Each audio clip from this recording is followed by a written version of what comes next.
poder transmitir esto que creo que Dios me ha puesto en el corazón para transmitirles hoy en este tema tan importante de las misiones. Fanny decía algo muy especial acerca de la identidad de ella como misionera, y siempre que nos preguntan por qué hacemos, a mí me gusta decir eso: yo soy misionero, y creo que esa hace parte de nuestra identidad. Cuando hablamos de este tema del movimiento cristiano mundial, pues tendremos que hablar de la influencia innegable del cristianismo en el mundo, y cómo los cristianos fueron los precursores de cambios importantísimos en la historia, cómo el cristianismo fundó universidades, fundó hospitales, cómo el cristianismo se levantó en contra del infanticidio, por ejemplo, que no era delito en el primer siglo, como los griegos, obsesionados con la perfección, tenían tratados de medicina acerca de cómo identificar al niño digno de ser criado. Y entonces, de acuerdo a los defectos que ellos encontraran en los niños, podían eliminarlos. Igual los romanos, nosotros sabemos cómo los romanos también abandonaban los niños. Si un niño recién nacido romano no era cargado por su padre, significaba que no lo aceptaba, y entonces no les quedaba más remedio que o matarlo, asfixiarlo, o abandonarlo en los basureros. Pero los cristianos empezaron a recoger a estos niños y a criarlos como sus hijos. Por eso, cuando Pablo habla en Romanos y les dice: Dios no nos dio espíritu de esclavitud, sino de adopción, los romanos entendían eso, porque entendían que esos niños que se abandonaban solamente los podían recoger otros romanos que los esclavizaban, pero los cristianos los recogieron y los crearon como hijos. Porque el mensaje de Jesús era: dejad que los niños vengan a mí. Entonces, les dio el lugar a los niños como valiosos para Dios, y esto se transmitió a través de la cristiandad, y por eso el infanticidio llegó a ser un delito. También innegable el trato que tenían los esclavos dentro de las comunidades cristianas, que podían ser líderes, y cómo Pablo saluda a muchos de estos esclavos en sus cartas, porque recordemos que en Gálatas 3:28 Pablo dice: en Cristo no hay ni mujer, ni hombre, ni griego, ni judío, ni esclavo, ni libre. O sea, el movimiento cristiano fue el primero en proclamar la igualdad de los derechos, porque proclamaba la igualdad de dignidad delante del Señor. Luego, el movimiento cristiano en el mundo ha sido determinante en la transformación de cómo vemos a las naciones, de cómo vemos a las personas, pero tenemos retos nosotros, porque hay lugares del mundo donde no ha llegado el evangelio. Y por eso es que estamos pensando en las misiones en el mundo. Tenemos que seguir generando esa influencia transformadora. Y entonces tenemos dos grandes retos, quiero compartir hoy, de las misiones en el mundo. La primera es la pobreza de evangelio. Este término hace referencia a esas personas que no tienen la oportunidad de escuchar el evangelio ni responder a él. Esas naciones, esos lugares donde no ha llegado el evangelio, y corresponde más o menos a 3.1 billones de personas en todo el mundo que no han escuchado nunca acerca de Jesús, que no han recibido las buenas nuevas de salvación. Más o menos 6.740 grupos étnicos no han escuchado nunca acerca de Jesús. ¿Y qué pasa con los cristianos en el mundo entonces? ¿Cuántos cristianos hay en el mundo? Se calcula que somos más o menos 2.2 billones, pero estos cristianos incluyen a todas las denominaciones, incluyen a todas las organizaciones que se hacen llamar cristianas, incluida la Iglesia Católica. Y tenemos, por ejemplo, de este total de los cristianos, los que son evangélicos, somos más o menos 550 millones. De estos, hay más de 4 millones de misioneros de tiempo completo, pero miren este dato que tan interesante, el 95% de estos misioneros de tiempo completo están sirviendo en el mundo cristiano, en lugares donde ya se ha anunciado de Jesús, y solamente el 5% están yendo a misiones donde hay naciones con pobreza de evangelio, donde hay naciones donde no se ha anunciado a Jesús. Por cada grupo étnico no alcanzado, hay más o menos 900 iglesias. Imagínense que 900 iglesias se puedan unir para enviar misioneros a un solo grupo étnico. Además, hay unos 78,000 cristianos por cada grupo étnico que no se ha alcanzado. Y este es otro dato que me sorprendió muchísimo. Dice que por cada $100 que se invierte en misiones, en la evangelización, solo un centavo se va a estos lugares donde el evangelio no ha llegado. Y yo creo que esto nos plantea a nosotros el reto de ¿qué vamos a hacer entonces? ¿Cómo vamos a lidiar con la pobreza de evangelio? ¿Cómo vamos a pasar a Macedonia en estos lugares donde no ha llegado el nombre de Jesús? Yo aprendí alguna vez que las misiones se hacen con los pies de los que van, las rodillas de los que oran y las manos de los que dan. Y creo que todos, como decía Manuel Osvaldo ahora, todos estamos llamados a participar de estas misiones, que ahorita vamos a ver un poco cómo lo podemos hacer. Y el otro reto, el otro desafío es el evangelio pobre. Fíjense que el primero era la pobreza de evangelio, lugares donde no ha llegado el evangelio. Pero el evangelio pobre hace referencia a los lugares donde ya llegó el evangelio, pero no hay transformación, donde hay un cristianismo nominal, donde el cristianismo no está generando influencia ni transformación, un evangelio donde las personas se han convertido en religiosas, caracterizados por la comodidad. Hace un tiempo, alguien de Guatemala nos contaba una anécdota que a mí me marcó profundamente. Él dice que él estaba estrenando su celular, iba caminando y llega un ladrón y le dice, entrégame el celular. Dice, él decía, yo me enojé mucho.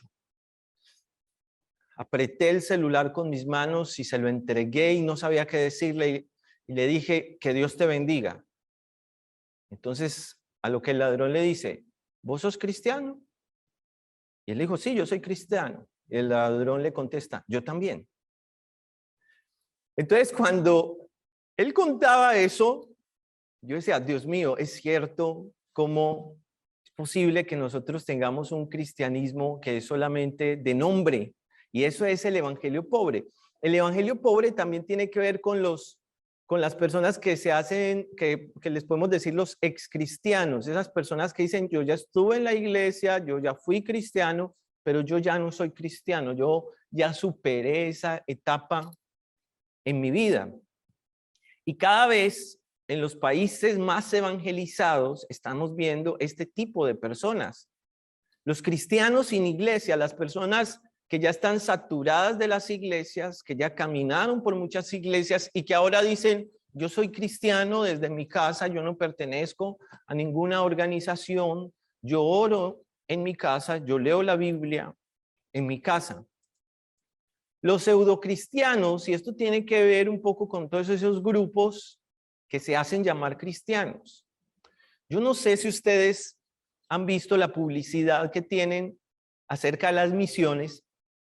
en YouTube y en las redes sociales los mormones.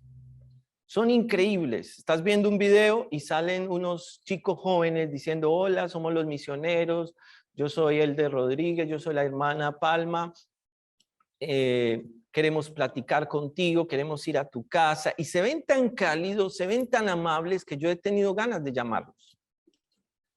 Entonces, ellos están haciendo campañas evangelísticas de este tipo y están haciendo crecer el número de personas que están yendo a las organizaciones pseudocristianas.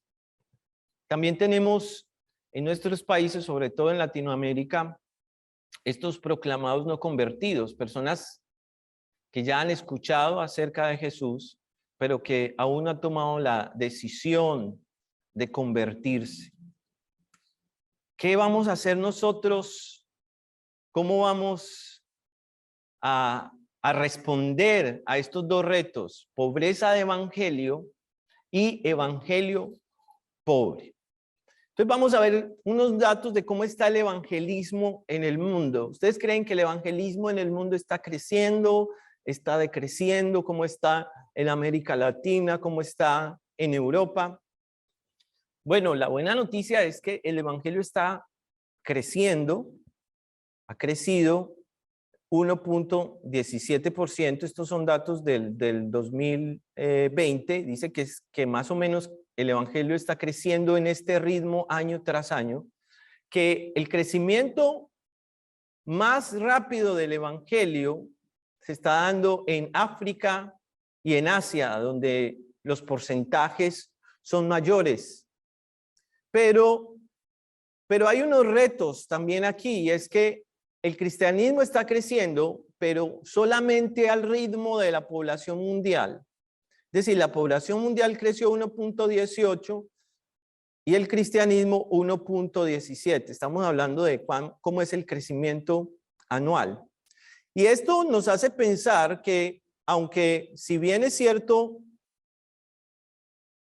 estamos creciendo, no estamos creciendo al ritmo necesario para llegar a los no alcanzados y para llegar a cumplir la gran comisión.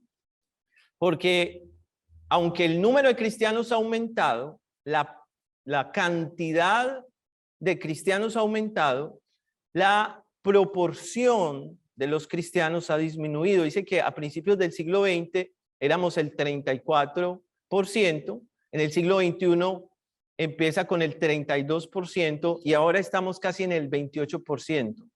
Hay más cristianos, pero estamos creciendo a un ritmo inferior a la cantidad de personas que están naciendo en el mundo. Y este es otro dato preocupante. El cristianismo está creciendo, pero está creciendo más lentamente que el hinduismo, que el sijismo y que el islam. Es decir, que cada vez estas religiones están tomando mayor terreno, incluso en países del primer mundo, pero el cristianismo está cada vez más atrás.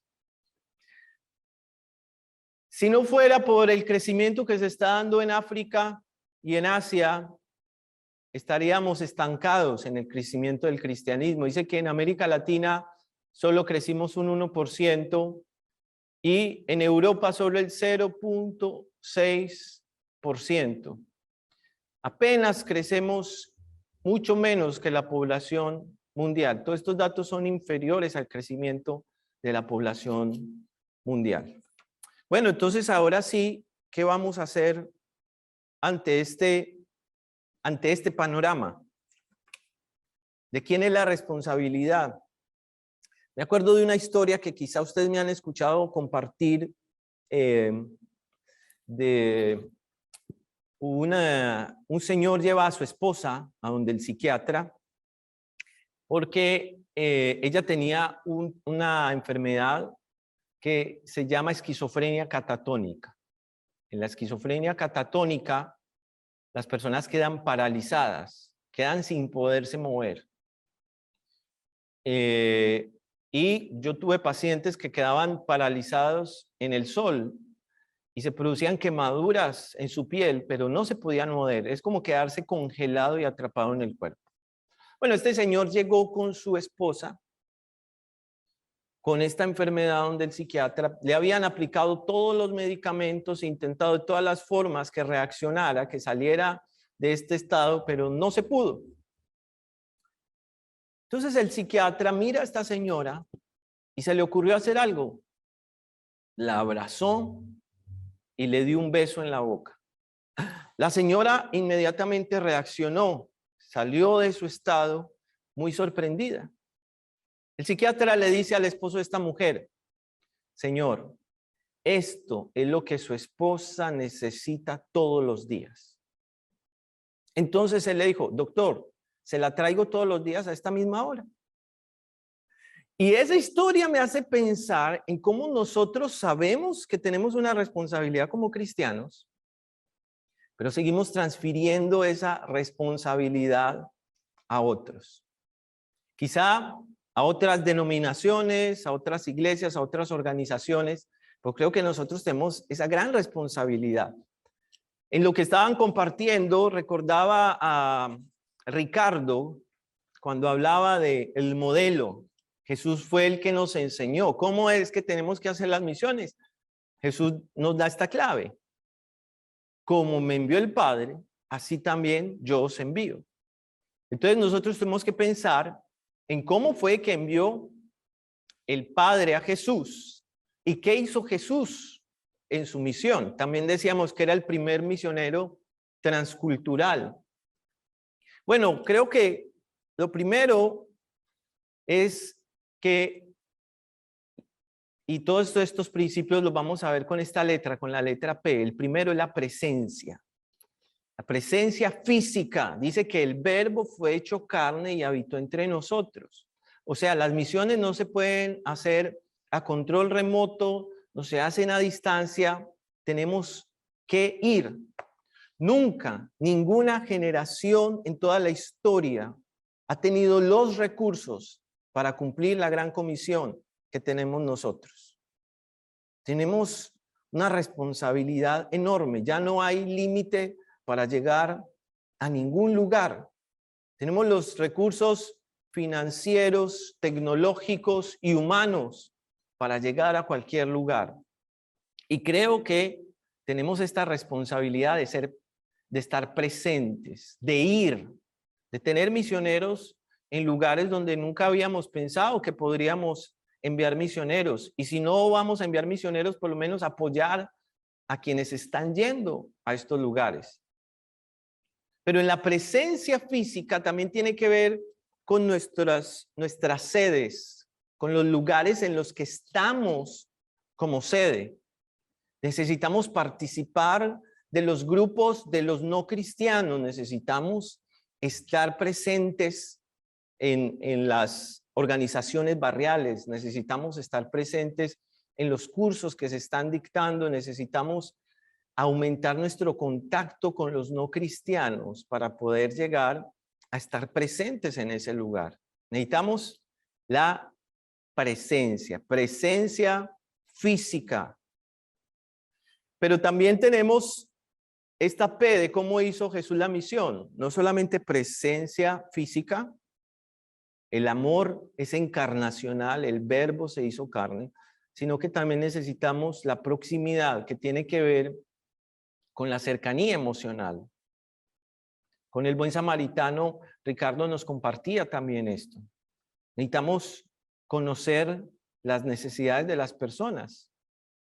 Oscar nos hablaba del amor por los perdidos y creo que el primer paso para nosotros es conocer las necesidades de los que están a nuestro alrededor de nuestras sedes, alrededor de nuestras familias. ¿Cuáles son sus necesidades? En este mundo que cada vez está emocionalmente más enfermo, mentalmente más enfermo, ¿cómo vamos a responder nosotros a las necesidades? Pasar a Macedonia no es solamente moverse físicamente, tiene que ver con cambiar mis pensamientos y mi forma de cómo voy a llegar a estas personas. Imagínense, para Pablo era cambiar el lugar al que él pensaba ir, pero también cambiar sus planes de cómo iba a ir. Cuando pasamos a Macedonia, tenemos que pensar en nuevas maneras de generar influencia. Los primeros cristianos no conquistaron a Roma a través de las 4 leyes de la evangelización pública, porque era prohibida. Ellos tenían que hacerlo a través de su estilo de vida, de un estilo de vida de servicio. Yo creo que el llamado de Dios para nosotros en este tiempo, y lo hemos venido escuchando, es que podamos servir. Pero servir no solamente se limita a las actividades ministeriales o a la predicación de la palabra. ¿Cómo nosotros como cristianos podemos atender las necesidades de las personas? Yo sueño con que nosotros tengamos un colegio aquí en Paraguay, pero le decía a los discípulos, pero tenemos que empezar con una guardería. ¿Por qué no el salón del Arca de Noé, que solamente lo usamos los domingos? Hagamos de él una guardería y empecemos a servir, no solamente una guardería para nosotros, para los hijos de los cristianos, sino que tengamos una guardería que los no cristianos quieran venir a traer a sus hijos aquí. ¿Por qué no pensar en que nosotros podemos, que tenemos instrumentos, podemos ofrecer clases de música a los no cristianos? En Medellín hicimos algunas actividades con la comunidad médica, donde les dábamos una charla de medicina, lo último en hipertensión, y la gente llegaba, médicos, profesionales de la salud, y les dábamos una charla de medicina. No es de ese tipo de charlas donde invitamos a la gente a una charla de nutrición. La gente recibe una charla de nutrición, pero dentro de la charla decimos, el pan no lo debemos incluir en nuestra dieta, el pan es dañino, pero hay un pan que no es dañino y es el pan de vida eterna, recibe a Jesús. Y entonces la experiencia de muchas personas fue que se sentían engañados porque me invitaron a una cosa y me dieron otra. No, nosotros abríamos el espacio de dar la charla que ellos estaban pidiendo, pero después de la charla teníamos un refrigerio donde podíamos compartir unos con otros y donde la gente naturalmente se interesaba y preguntaba, ¿ustedes por qué hacen esto? ¿Qué es este lugar? Que se rompa el esquema y las personas puedan asistir a una sede. Mi sueño es que nosotros podamos hacer de nuestras sedes no un templo, sino un centro donde las personas puedan venir y ser atendidos en sus necesidades. Donde nosotros podamos hacer centros, no sé, yo pensaba en unas siglas de coordinador de tiempo completo y decía CTC, en lugar de ponerlo Centro de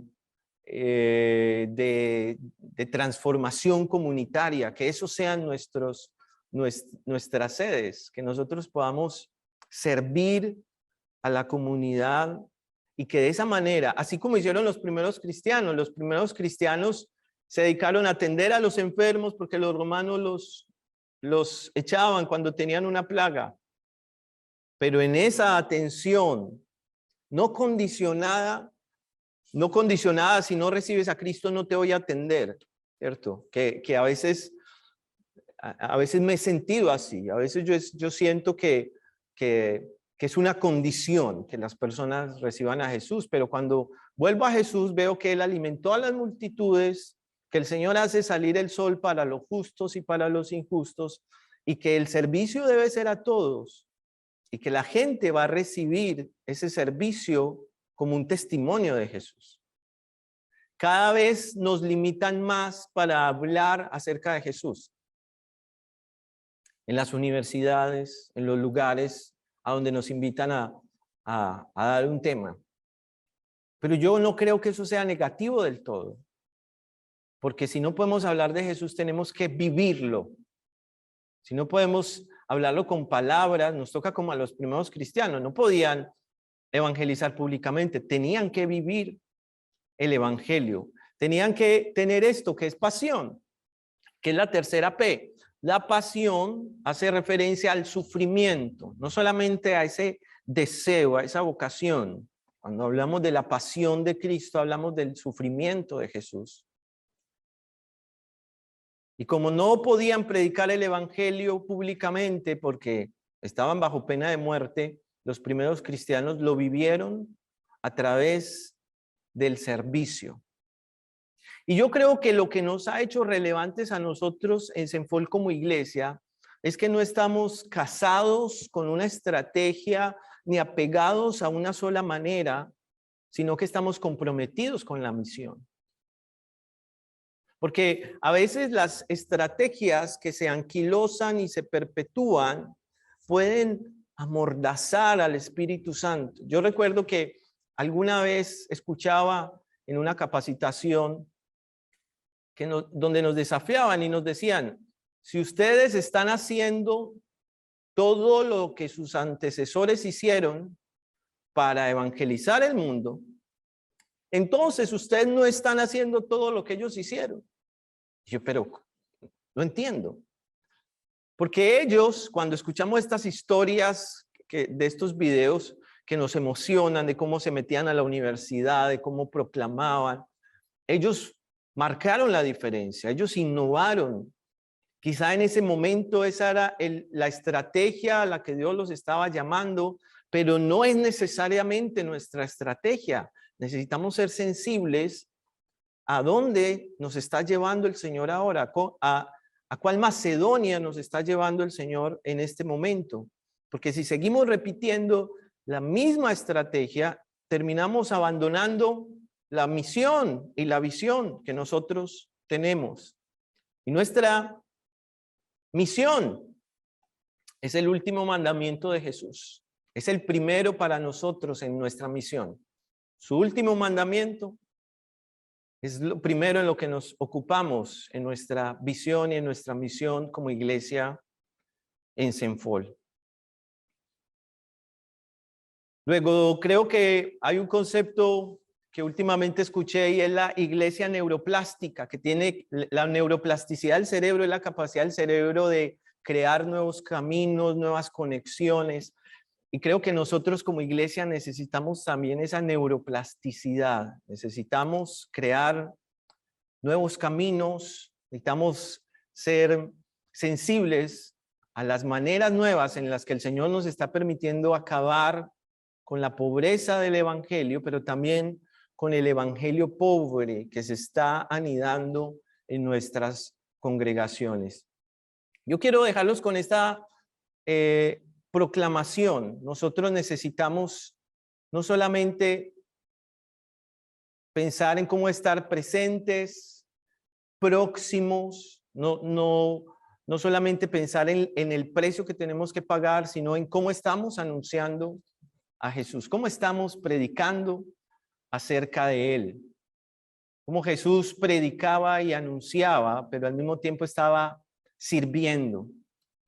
Y Tertuliano, uno de los padres de la iglesia de los primeros cristianos, más o menos en el 160 después de Cristo, decía esto. Miren esta frase que a mí siempre me ha llamado la atención. Él decía, somos de ayer, les decía a los romanos, y ya hemos llenado todo vuestro mundo, ciudades, islas, fortalezas, urbes, mercados, el campo, las tribus, las compañías, el palacio, el senado, el foro. Solo os hemos dejado los templos.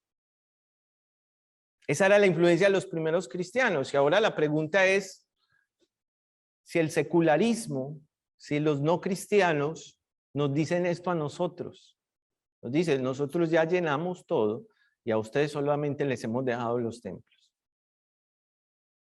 Y creo que nosotros necesitamos estar presentes, generando esa influencia, que pasemos a Macedonia a generar esa influencia desde el principio de este congreso, cuando hablamos el poder transformador del evangelio que está en nosotros. Necesitamos pasar a Macedonia y llevar ese poder transformador. Luego, con esta reflexión quiero dejarlos para que vayamos a los grupos de discusión y muchas gracias por su atención.